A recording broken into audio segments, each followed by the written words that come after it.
and a very warm welcome to SBC News on this Friday, 1st of December.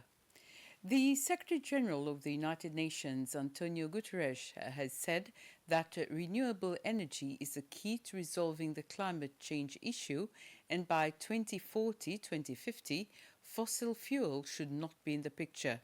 He says the first global stocktake session this morning is very important as it will review the world's effort to reduce the continuous rise in temperature and assess whether enough is being done. This follows the commitments of several developed countries to contribute financially towards the loss and damage fund for countries being affected by climate change. We cannot save a burning planet via fire hose of fossil fuels. We must accelerate a just, equitable transition to renewables. The science is clear. The 1.5-degree limit is only possible if we ultimately stop burning all fossil fuels. Not reduce, not abate, phase out with a clear time frame aligned with 1.5 degrees. There was a fire in the generator room of the St. Mary's Hospital on La Digue this morning. The incident was reported to the Seychelles Fire and Rescue Services Agency at around 7:15 this morning. Immediately, the firefighters of the agency mobilized their resources to bring the fire under control. It took about an hour and a half to completely extinguish the fire and ensure it did not spread to other parts of the hospital. The healthcare agency has launched a vaccination program against hepatitis B for newborns. This has a long-term aim of providing protection to many more people and reducing the number of hepatitis cases in the country. Every year since 2020, 2 infants are born with hepatitis B contracted through their mothers.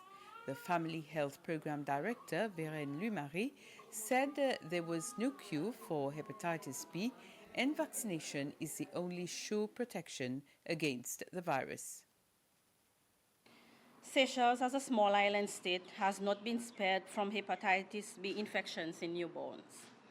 2 maternal cases of hepatitis B infection have been reported every year since 2020, indicating a looming problem. Given the multitude of risky behaviors within the population, there is an impending threat of an increased number of hepatitis B infections in the future. Currently, our routine immunization schedule offers the hepatitis B vaccines to infants at 3, 4, and 5 months of age. However, there is still an immunity gap between birth and 3 months where babies are at risk. Different communities, including people living with AIDS, play the biggest role in controlling HIV infections in the country. This is the message from the HIV/AIDS support organization, HASO, on the occasion of World AIDS Day today. The message says that the theme chosen for this year's World AIDS Day, Let Communities Lead, is very appropriate in the country's context. HASO adds that if we can remove all the obstacles that hinder community capacity building, we will see progress towards the elimination of AIDS by 2030, as called for by UN AIDS. These obstacles include discrimination and human rights violations and policies that prevent people living with the virus that causes AIDS from thriving. The Rampup Rise Up campaign was officially launched this morning during a ceremony at the exceptional school. The campaign started in October with the aim of educating people on difficulties that people in wheelchairs face because of the lack of adequate infrastructure in the country. During the ceremony, those who participated in the different wheelchair challenges received a token of appreciation for their support.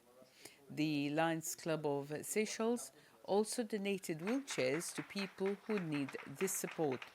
The founder of Rampup Rise Up, Kristen Winslow, said that it is crucial for Seychelles to be more inclusive and accessible for people living with disabilities and the elderly. Imagine as an able person carrying a step ladder around with you because there are no stairs provided anywhere. Imagine the inconvenience. Why then do we expect elderly and disabled persons to have to carry their portable ramps around with them? The solution is not just making establishments accessible, but by breaking the stigma in society when it comes to the elderly and disabled. I shall quote a few comments from able persons who participated in our recent wheelchair challenges. One person said, "I never thought one step would prohibit or block me from entering the shop." Another, "This ramp is too steep, I'm rolling back, I'm scared." Elderly and disabled are human too. They have rights. They have rights to accessibility and inclusion, the right to education in any school of their choice, any health facility they choose, restaurant, shops, banks, hairdressers, all the establishments you and I have the luxury of visiting and enjoying. Together, we can achieve this. It may not be tomorrow or the next day, but baby steps we shall surely get there and make Seychelles the most accessible and inclusive island in the world.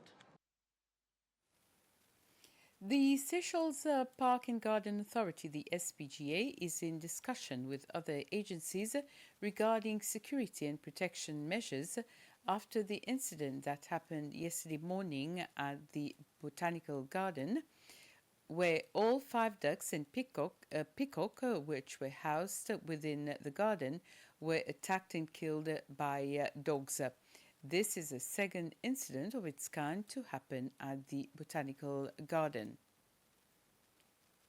The new British High Commissioner to Seychelles has noted that the ties between the two countries have always been strong and that the warm relations reflect their long-standing history.